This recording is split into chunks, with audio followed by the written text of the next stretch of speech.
going from that solopreneur, somebody who basically you own a job. If you don't show up, I think of a dentist. If you're not sitting in that chair drilling and filling, you're losing money. Welcome to the Business Growth Masterclass, where business growth is made simple. I'm your host, Albert Gillespie. And I'm your co-host, Kellen Ketchersid. Join us as we bring you stories from business leaders so you can learn from their wins, their losses, and everything in between.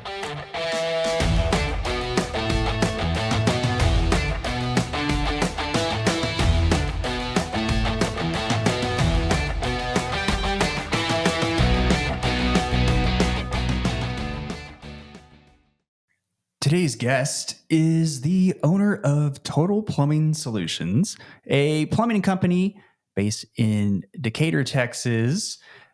The original Joe the Plumber. Welcome to the podcast, Joe Gillespie. Excited to have you. Yeah. Real quick, you're my dad. That's correct. I'm a son of a plumber, and been excited to share your story and your journey as a business owner and how you've grown that and built something, a lifestyle business, a successful business in little Decatur, Texas. And so I want to start out, tell our listeners, what is the state of Total Plumbing Solutions today? What do you guys do? How many employees do you have? What does the day-to-day look like? Well, day to day, we have now 8 employees. We have 5 trucks. We have a full-fledged shop, stocking all materials, and we do mostly repair work, and we do a lot of residential, but we do a lot of commercial, and that's kind of our forte. Is we focus on doing a lot of commercial work too, but we'll never stop doing residential. I mean, it's just day to day, and it's stop ups, water leaks, whatever in the plumbing industry has. We have some new machinery, expensive machinery for the grease lines and things of that nature. So anyway, we have full-fledged. We can do any plumbing, any of it that is related to gas, water, sewer, water heaters, stop-ups, all that. And we do it from day to day, and we do small remodels, and then we do some bigger commercial stuff. So yeah, I would say something that's unique. So you have 8 employees, half a dozen work trucks out on the road, going to various jobs and calls. But something that I feel is unique, especially for the size of your business, is your inventory system. You guys maintain a pretty large and organized stock of materials. And so tell me a little bit about that, kind of lay the land. What does that look like, and why do you do that? Okay. A couple of reasons we do that. Like as Albert just told you, we're in Decatur, Texas. There's not a lot of commercial suppliers close by. That's a big deal. And then we offer emergency services too. So we stock water heaters, toilets, and things, and then all the fittings. Some of the commercial or the supply houses I go to, some of them are small, and I'm looking and my inventory is larger than their inventory. And so I'm like, wow, we've really done something there. But at the same time, it allows the guys to, when you call in, you get us a brief description of what you think it is. Then we can load our trucks up with materials before, and we're not having to make that trip to the materials, to the supplier, back to your house or back to your business. We have it in stock on our truck. We partnered with Renai tankless water heaters. We are one of the pro staff for Renai. We're on their website, all that. So when you call us, and they have a warranty program, and they've got a new program and we partnered with them, and we have a complete water heater supply of anything that goes wrong on your tankless water heater, Renai wise. We can repair it. And we've got the parts right there. We don't have to wait 4 days for shipping or anything from the factory. So that's kind of why we put that together. Yeah. And that's one of those, when we talk to business owners, it's, when you treat the business like a business and make bigger decisions, strategic decisions like that, you can offer, goods and services that's a competitive advantage compared to your competition. I wanted to bring you on because I wanted you to tell your story. I think when I look at the trades, we need hundreds of thousands of tradesmen that we don't have. And I feel like there's kind of a resurgence of the trades and how they're talked about from DC and Austin. There's a lot of news and headlines about that. But I wanted to start with your story because you're started with a vocational program in your high school. And so maybe walk us through, why did you start that? And what were some wins in starting out? All right. Well, to begin with, I have to go back to my dad. My dad had a AC business that he ran part-time on the side.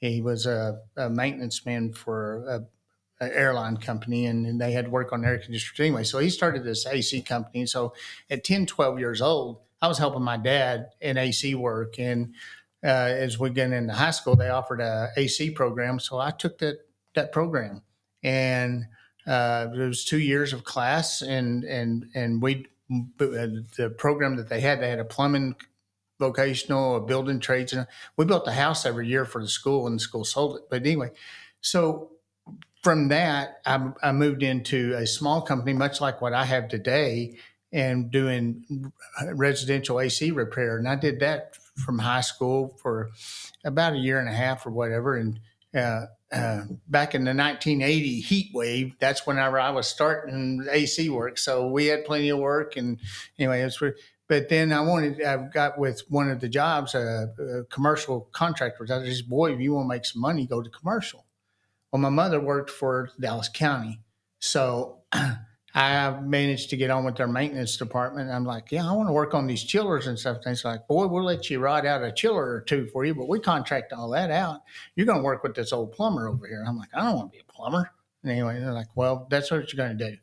So I got to work with a gentleman, and his name was Jim Bradshaw, and he was a journeyman plumber. And he told me when I went to work under his apprentice, he said, I have every apprentice that worked underneath me has gone on and got their master's. And he was only a journeyman plumber. And I told him, I said, Jim, I'll be the first one that don't. So anyway, and before he passed away before I got my master's in plumbing, but he guided me a lot on teaching me plumbing and everything. And he was a great man, and but he taught me the plumbing. Then I went to work. I went and got my irrigation license. I'm like, hang on, I gotta pause there because I'm imagining 18-year-old Joe working for Dallas County, which if we breezed over that is the facilities that Dallas County maintains, and one of them is the prison. Oh, okay. The jail. So I'm imagining, we aren't big people. We're graduating high school. I'm sure, 130, 140 pounds soaking wet. Yeah. And they put you in the prison in Dallas to go maintain some of those facilities. Okay. I know you got a good story here. Share one. Share one. All right. We had the women's floor, and they had the quarantine area. It's not really quarantine. It's solitary confinement is what it boiled down to. And it's a small room. They had like 5 cells in there, and then they had a one shower, and the guards would let them out. And then it happened to be on the women's floor. And I used to remember the lady's name, but anyway, she weighed about 300 pounds. She is a big woman, and she was mean. Anyway, and Linda was her name. Anyway, and she took her coveralls off and shoved them down the toilet and just beat on that toilet button until she just got it to run, and she flooded that whole place. And it was about 4 inches of water on the deal. And they called me up there, and they're like, hey, and then I said, y'all got to get her out of there before I come in there. And I was like, all right, we'll get her out. And she's cussing and all kinds of stuff. She told them guards, she said, I'm going to knock every one of you out. And I mean, she was big enough to do it. And anyway, so they just kind of set up like a gauntlet line there. And those deputies, they put on rubber boots and stuff. And they stepped in that water and they told her, they said, we got this set up. So you need to come out and be peaceful. And she didn't. She come out and she whacked the first guard, and they took them nightsticks and butt naked. Yeah. And she's a 300-pound woman, and I ain't kidding you. And she come out and they knocked her to the ground, and they pretty much zip tied her down. And anyway, and I'll never forget that. I'll bet she was like, I'm drowning down here, and the guard, he said, you're still talking, you ain't drowning. So, anyway, but they just hog-tied her and basically garnered her over to an area and just let her sit there. And anyway, while I went in there and took the sewer machine and got it all cleared out and all that and everything. And I mean, there's this. I mean, what in the world? Yeah, it was crazy. What in the so? I think this is a point to talk through the trades. They have a apprentice program where what essentially that. Let me stop you for just sure. They do have an apprentice program. It's through the Texas State Board of Plumbing Examiners, and it has to go through them. But go ahead. Okay. And so there's the trades have this apprenticeship program where when you start out, you are an apprentice and you train under a master license, and there's a training time period where you have to log so many hours, so many years under this, and then you can go sit for an exam and become a journeyman. And then there's a training and years and hours that you log, and then you go sit for your master's. And so that's different from college. A lot of our listeners, college has been beat into our heads years and years and years. But one of the points I want to make is this is a different route. This is a different route, and there's such a need, and there's so many successful businesses that start as an apprentice. And what Albert's referring to here, you have an apprentice program. So it's 4,000 hours to get your tradesman license. Tradesman license allows you to go into a residential home by yourself and work on plumbing. There's different steps to that. You can get before that, you can get a sewer cleaner license, and there's a few other little licenses that allow you to go clean out a sewer, things like that. But anyway, you do the tradesman. That's usually takes you 2 years. It's 4,000 hours. So then after that, you do another 2 years. It's 4 years, and then you can get set for your journeyman's exam.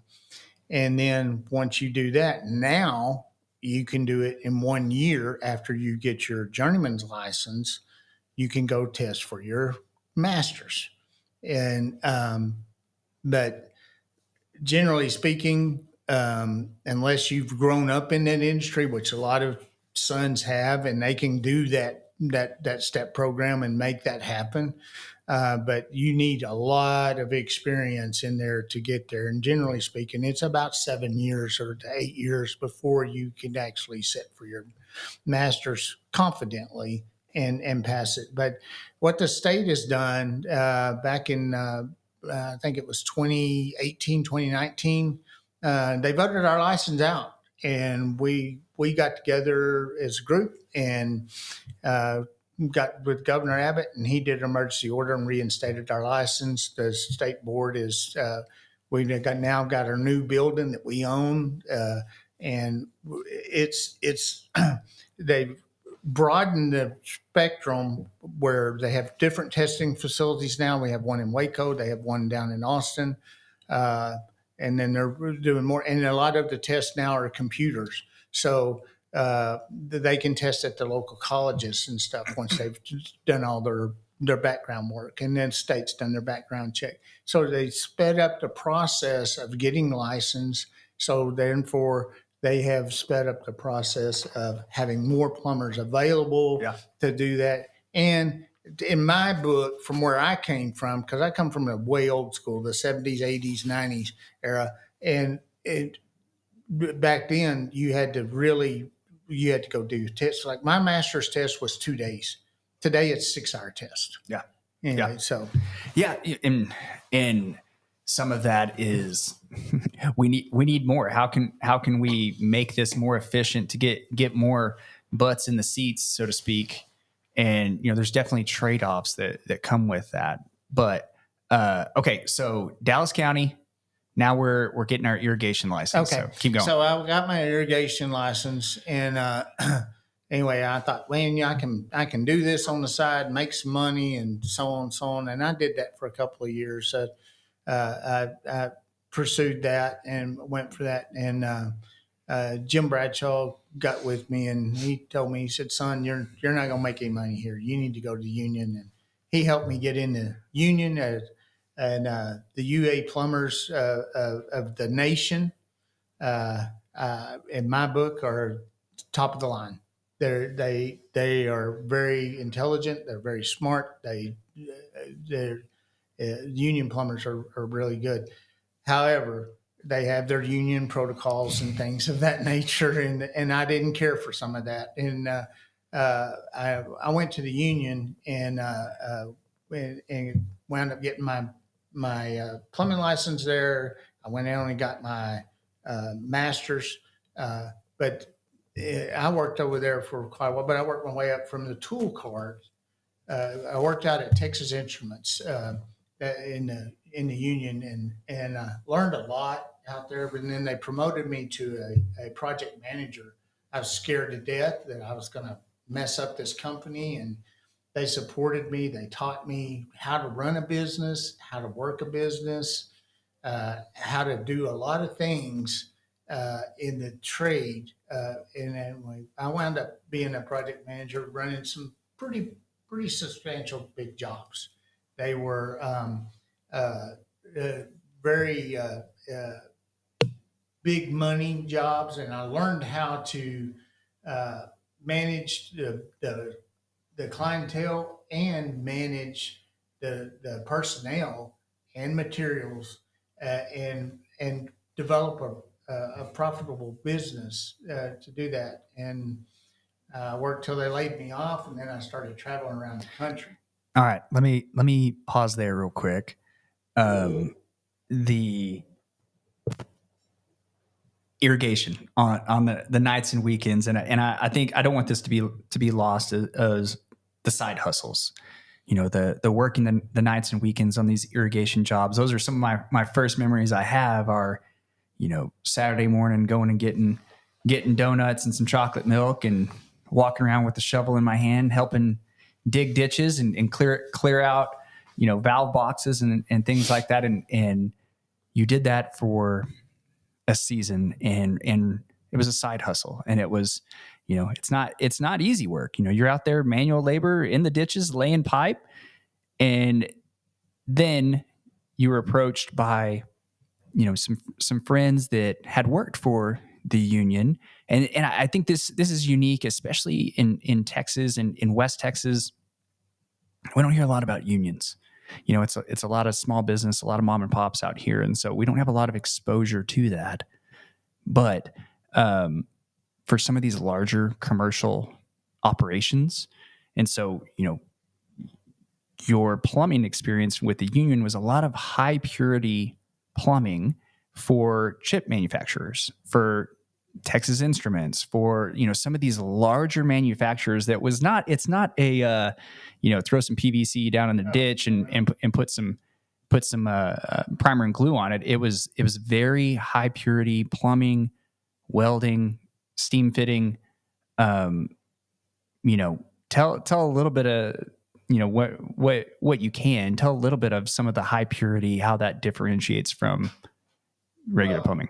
What we did over there at TI is a lot of stainless steel tubing, and it's you have to purge your pipe. We had a orbital welder that machine, and you're dealing with tubing. So in the mornings when you had to actually you made a weld piece. We called it a coupon.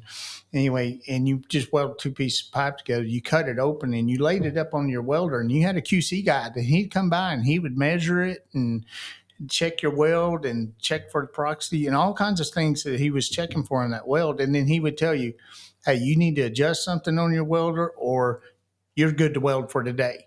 And in some places, we would weld and you had to put the last 4 of your Social Security on there. Oh, dear. Yeah, you were held accountable for that. And then I got into doing that, and that was the stainless steel pipe welding. But then I also got into the plastic pipe welding, which is PVDF, which is high purity plastic, which they run DI water through. That it's actually rinsing. And, we think of water as in soap, that it's dissolving the grease. Well, really, it's not dissolving the grease off your hand. All the soap's doing is making water wetter. And if you get to pure water, it's more wet. And it removes things. So actually, when you wash your hands with soap and water, you're lifting the dirt off your hands or what have you. But at the same deal, all the high purity stuff out there.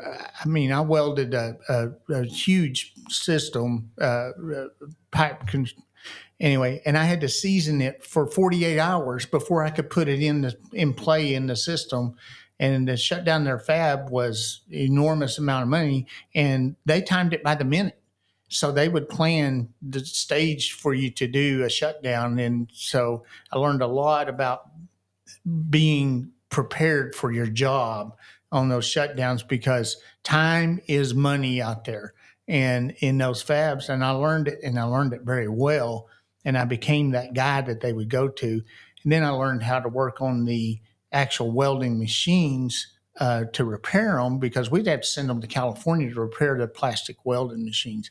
So I went to California and went to a school and learned how to repair those machines and it might be a screw or something, but we'd send it all the way to California and it cost the time and everything else. And those machines, they're $50,000-$60,000 for the little one, and the big ones are $100,000. So having them shut down was not a good thing. And so once I got that made me more valuable to others around. And so anyway, and then I went on up from there, doing things. And so, but the high purity thing was, you had to dress in the clean room clothing. You had coveralls and masks and gloves, and you washed everything down with IPA and your tools, your material, everything before it went inside that fab.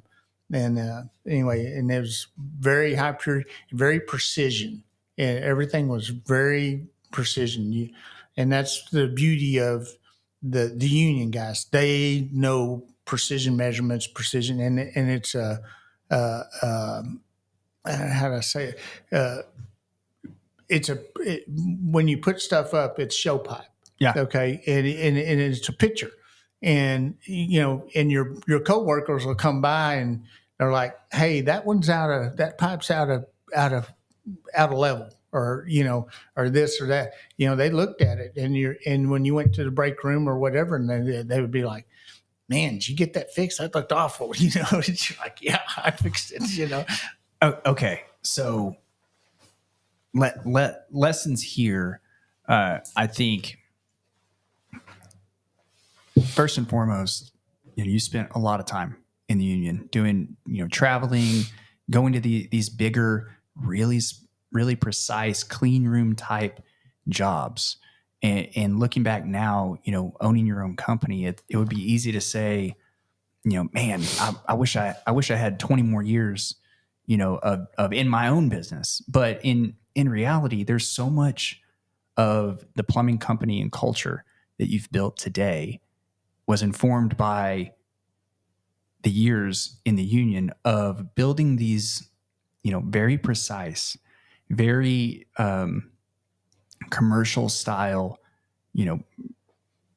jobs and projects. And that's translated so much to the job you have today. And I think a lot of our listeners who are starting the side hustle, who, they work for somebody right now. And a lot of times you can feel frustrated of like, man, I'm stuck here. I'm not doing what I want to be doing. And I think speaking to that is it's not wasted time. You're learning something.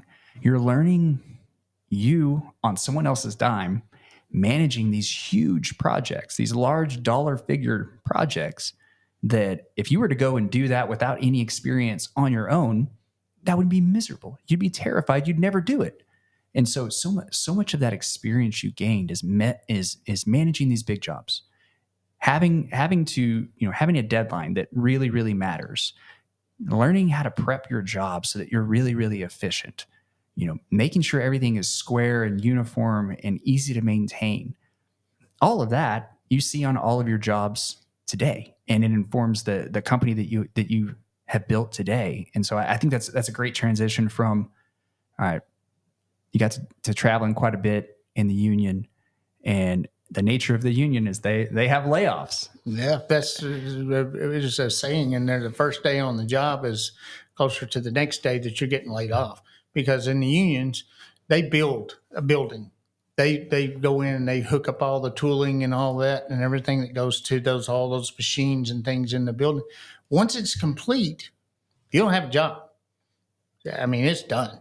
And so then you move on to the next building, and you're hoping that your contractor that you're working for has been foresight enough that he could see that, hey, we're going to run out of work. We're going to have to plan this next job. So we did that, and we did very well with that for many years. But just a quick story here. Whenever I opened my business, of course, I didn't have a bunch of work. I sat at home, sometimes I'd do 2 jobs in the morning and I didn't have anything else to do the rest of the day because I had just started my business. So I started trying to find out where the money was. And I opened my business in 2007, which was recession. So I was like, well, it's in the government. So I managed to get to work at a school, at a school district in Decatur. And this is the thing about Albert referred to me being in a small town. And I went up there and I ran just a kitchen hookup for a break room. And I did the water heater and did all my lines. I set my unistrut, set my hangers, insulated my pipe, and did it the way you do a commercial job. And the manager, he crawled up the ladder, and I'll never forget it. He just let out one of those big screams. And he's like, "You're the only plumber in Wise County that knows how to do commercial plumbing." And that's back what we're talking about here. I have commercial plumbing experience, a lot of it. And so when we do even a residential home, I'm very anal about stuff being straight, being level, being square, and looking pretty. And it makes a difference whenever the customer comes and looks at it and they're like, yeah, that looks nice. Versus we run PEX pipe today. We used to run copper and all kinds of other hard pipes, but PEX pipe is flexible. And these guys run it like spaghetti through the attics. They run all over, and it's not uniform. When you look at our jobs, it is. And it's all organized and everything is thought out in a thought process. And I've had so many compliments on that. So that makes a difference in you selling that product to the customer as being a professional approach to it. And also when you're on the job, and you've been with me on many of them, I lay all the fittings out. I stack them in order. You got your elbows, you got your couplings, you got your T's, you got everything. They're laid out. Anyway, and the reason why is so that you're not digging through a box looking for it. It's time. It takes time to lay it out. But if you're digging through a box for 30 minutes looking for a fitting that you don't have, then you have to go to the parts store plus 30 minutes. Whereas you have them all laid out, hey, I'm running out of 1-inch 90s. I need to go get some, on lunch break or whatever. I can grab some more. Right. Okay. So started your own company, started out small. What were, what's one good story that you could share that really, tells the story of going from that, sitting around waiting for jobs, maybe getting a couple of school district jobs to, all right, we can make a living doing this? What it boiled down to, I guess, it was do or die for me. During that layoff time, the union didn't have work. And so I was sitting at home collecting unemployment and I didn't make any money. So it was do or die. So that was my motive. Either I'm going to get out here and hustle and make it, or I'm going to sink. And that was my motive. That's what drove me. I had a family to provide for. I had all this things, and after really the first couple of weeks, you were asking, can I make a living doing this? After the first couple of weeks, whenever I'm doing a job and I'm doing maybe 2 jobs, and I made more money on 2 jobs than I would have made over there at working for the man.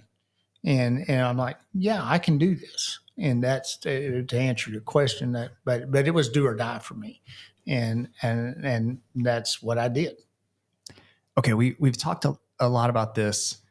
The prototypical handyman tradesman who is pretty good at their trade. Maybe they work for the man and they decide to go off on their own, and they get that first taste. They get that first taste of that check, like, oh, I was making $15-20 an hour working for the man. Man, I just got a $2,000 check. And we've seen it time and time again. They start to make a little bit of money. Then all of a sudden, a couple of months later, a F-350 with a wrap shows up to the next job site, and they went and spent all this money on this job that they don't have.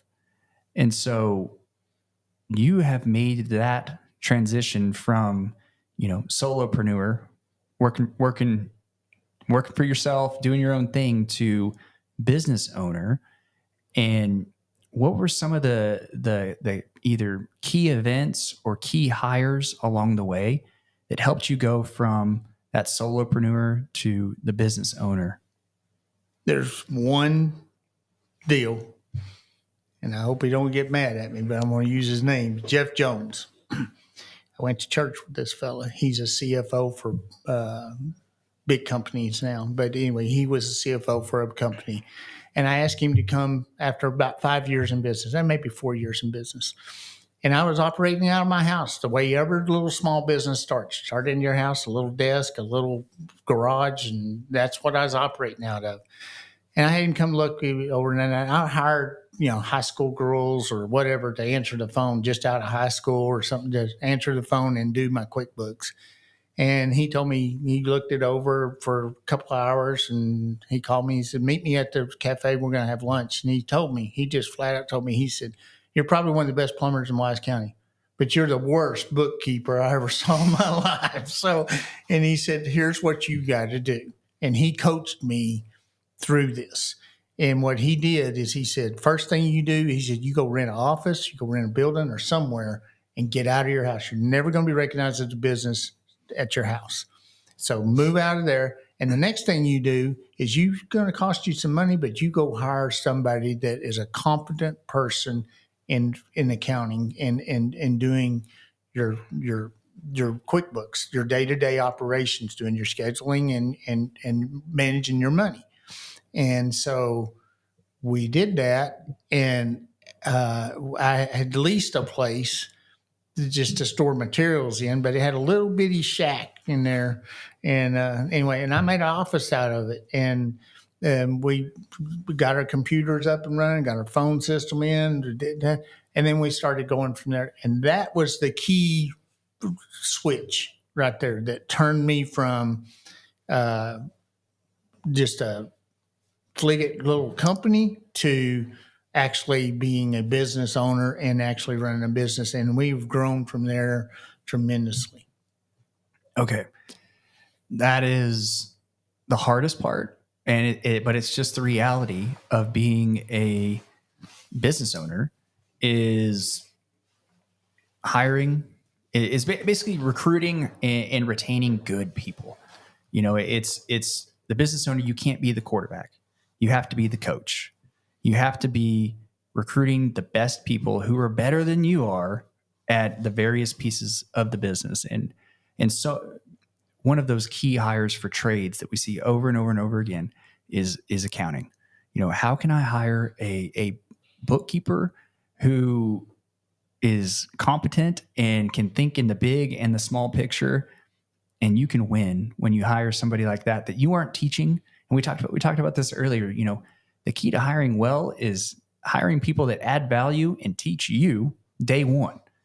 And that is such a key and important thing to making the next leap. And so, and we've talked about some other lessons learned along the way. And I think a lot of business owners get tied up in, some vanity numbers of, how much revenue I'm bringing in. I'm bringing in $1 million. I'm bringing in $5 million. Well, how much are you making? What is the profit? And so maybe can you speak to learning that lesson along the way? Okay. I was very fortunate a few years ago to hire a really good accounting person. She has a degree in accounting, and she works in my office. And we alluded to it earlier. She worked for me 2 weeks, our first 2 weeks, and she just called me and called me off the job. She said, "I need to talk to you." And then we went in there, and she said, "You're negative." And so I went back and tried to figure out how you've been making it all these years. And she drilled into the numbers, and she said, "You're 1.3% on each quarter." She said, "That's how you're making it." She said, "You're making a living. You're not making any money." And she said, "You'd be better off selling everything and putting that money in the bank and drawing your percentage over there versus what you're doing here." I said, "How do we fix this?" And she said, "You're going to have to make changes. And you're going to have to do this, and you're going to have to do this and this." And back to what you were alluding to, the guy that starts out, he gets all this money. He goes and, well, you're not managing your money. Anyway, and she showed me how to manage my money and how to do that. And she does all of that for us today. She does an excellent job. And we've grown because of that. Because we now have time to drill into each job and see a profit margin versus not. And so you have to put all the aspects into place, and it's really in the numbers, and it's in the numbers and percentages. And if you work those numbers and percentages, you can do it, but you have to spend a lot of time yourself. And being that guy that's just starting out, and you remember this, I'd work till 2 a.m. or whatever it took just to make it. And that's what you have to do. In my world, that's what I had to do to make it. And I did that. And then as far as you mentioned about hiring good employees and stuff like that, what I found is as I grow, and I have one gentleman that's worked for me 18 years. I have another guy that's worked for me for 6 years. Another guy's 4 years. And I grow these guys into the 18-year employee now has a master license. All right. I helped him get to that level. I coached him. I paid for his schooling. I did everything I could. The other guy, he's got a journeyman license. I coached him from apprentice all the way up. And we just hired 2 more apprentices in the past 6 months. And we're doing the same thing with those guys. And they're good quality people. And that's the key is you're going to hire a lot of people. You're going to go through maybe 20 before you get 2 good ones, or maybe 10 before you get 2 good ones. But you'll figure it out. Yeah. Okay. There's a couple of lessons here I want to tease out. One of them is the accounting piece and figuring out your numbers and your margins and yeah, all business owners might not be their strong suit, but you have to know your numbers. You have to know your business and what story are the financials telling. And in our coaching business, we call this our product profitability audit, where we go with business owners. We go and review every offering, everything they do. And, in your instance, it's, water heaters, it's septic system installs, it's grease trap clean outs. And we go and we look at each of those offerings and dive into the numbers and figure out how profitable is that. And I think a lot of times the business owners, they know what their most profitable thing is, but I think they're surprised by a lot of times offerings that they're trying to sell and trying to get, market out in the public, they're losing money. And so some of the things you can do, you can either stop offering that, or you can charge more, or you can figure out how to save on the input costs, or the labor and get more efficient at it. And I think so many of the levers you're pulling with, having your own inventory system to laying out parts before the job, you're trying to get efficient there. And then, eventually you can only save so much on the expense side. And eventually you need to review what you're charging. And, I don't know if you've been around the last 5 years, but things cost more every year. And so a lot of trades, just having an internal policy of we're going to review this every year and we're going to decide on how much are we going to have to increase our rates this next year. And maybe some years it's 2%, maybe some years it's 6%. But I think that's important for listeners to hear is if you don't watch your numbers, they're gonna get away from you. And if you watch your pennies, the dollars are going to take care of themselves. And that's the hard part of business, but you got to do it. Well, unbeknownst to you, especially since COVID, what we found out is a quarterly review. Okay. And we do quarters and we do exactly what you're talking about of adjusting numbers into the market of what's acceptable. For instance, some pipe, PVC pipe, it has jumped. We're going to do 12% this month. A month later, they're doing 12% again. And then a month later, they're doing 10%. Well, you've got 34% markup on that pipe that you're paying for, that you were paying $1 for.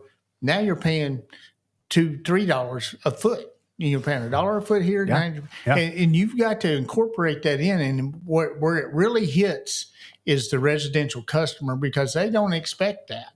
And I'm like, man, we've got this much money in materials and we don't make a big markup on all of our materials, but with some of the products we do, some of them we don't. But back to what you're alluding to is, you find the niche that will really make a lot of money at, and that's the one you want to sell most. Anyway, but you don't get to sell that all the time. You get to sell it part. So, but we're on the brink of eventually hiring 2 salesmen. And we have a agenda and a program for all of that.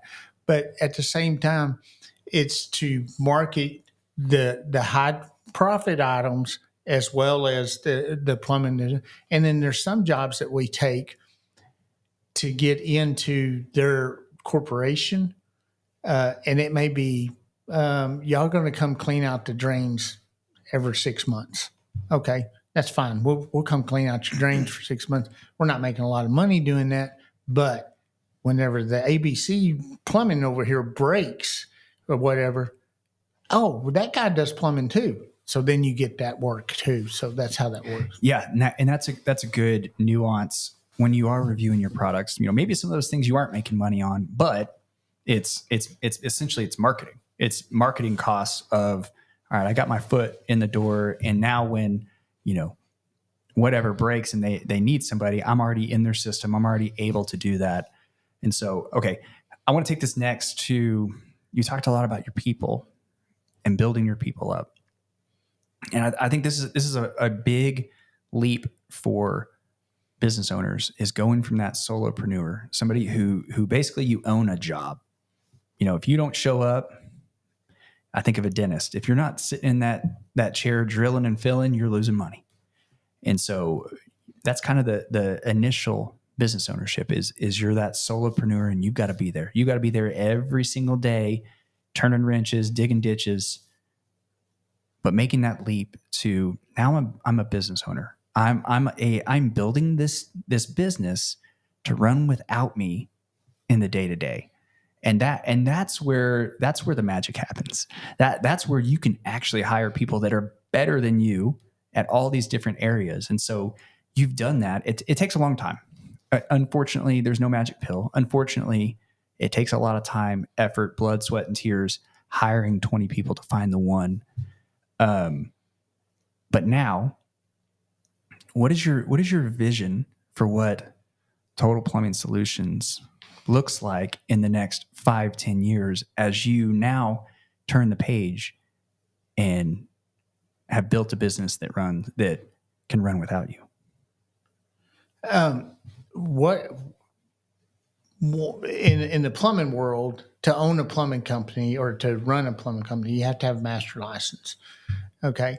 So with Gerardo stepping up and getting his master license, okay, That's the guy that's been with you for 18 years. Yeah. Okay. He started with me when he was 17 years old. But anyway, back to what you're saying. Okay. Now I have a complete system in place. Uh, you know, I've got an office manager, accounting person that can run the financial part of it. I've got Gerardo in place. He can take my place of doing the estimates and doing the jobs and supervising. And the guys call him instead of calling me whenever they have an issue or what have you. And that's it's funny you say that, because that's just now taking place for our company, for us to do that. Gerardo's been able to run jobs for years, but he didn't have the credentials. So now he does. And so now I can just I can step back and I can watch and let that company grow and do whatever. And it allows me to go do other ventures, to just what you were talking about, hiring people better than me at doing stuff. I mean, I'm very old school. I'm not very computer literate. See, I get them girls in there all the time. I'm like, hey, I'm trying to do this, and they're like, oh, just do this. Anyway, but they take care of it. And that they're smarter than I am on the computer, but it's exactly what you're talking about. And I'm able to do that. The other thing is training. I put a lot of money into training my guys. We do all kinds of things that are not necessary really to do the plumbing, but they have the credential whenever it comes up. For instance, gas welding pipe. It's a plastic pipe that you weld together. We have a credential that we do every year. We have a guy, we pay this guy to come out and train us and certify us. And we have a certified card for it. Not all plumbing companies have that. That's a step up from the other plumbing company and doing that. And then actually getting out in the field. And I don't really turn wrenches anymore at all. I mean, very little do I do that anymore. I always tell them when I hire them, if you see a shovel in my hand, that means I don't need you. So guess what? They take the shovel out of my hand. But at the same deal, these guys, if you can train and do that's part of it. But at the same time, it allows me freedom to come down here and be with my grandkids or to do whatever. But it's not all vacation. It's been a long haul getting to this point. And, I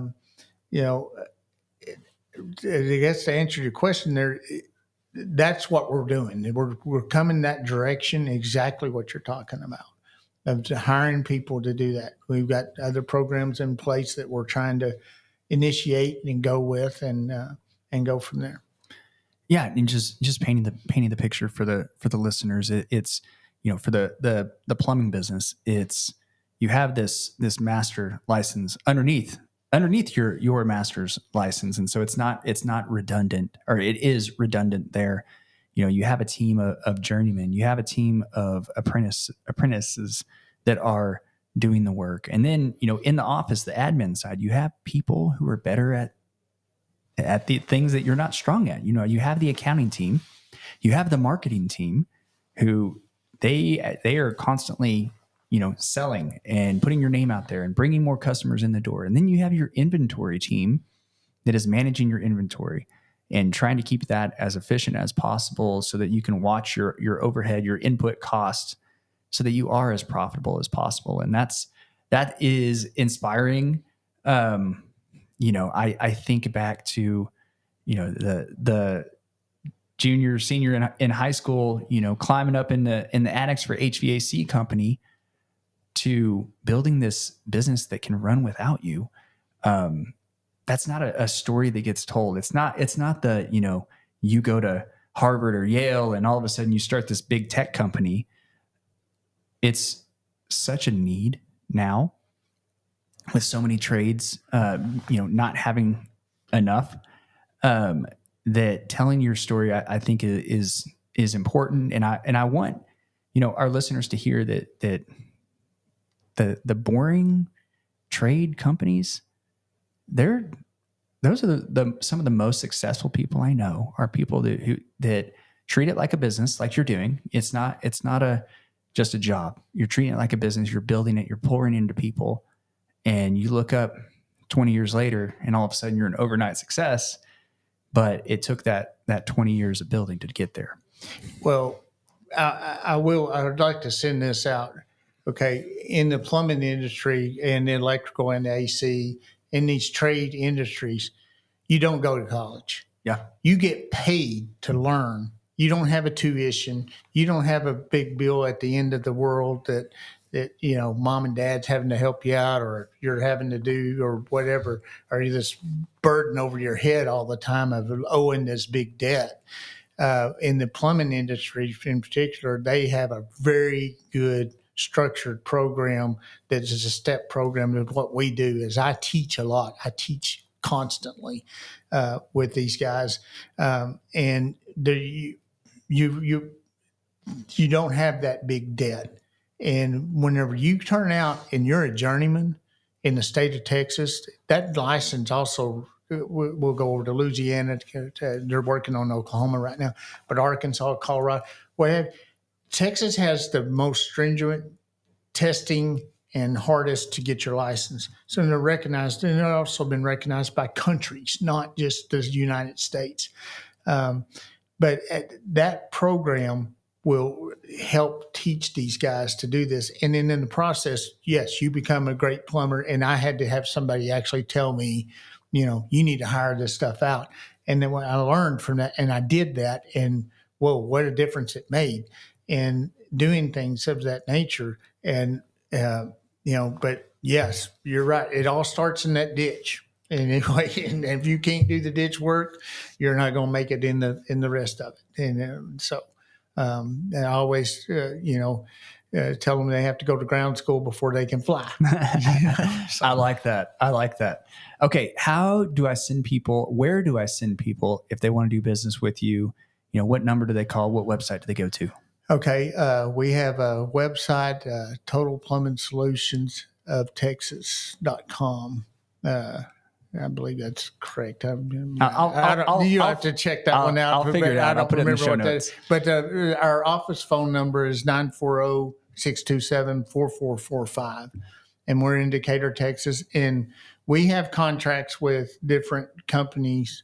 And we travel all out throughout the state. And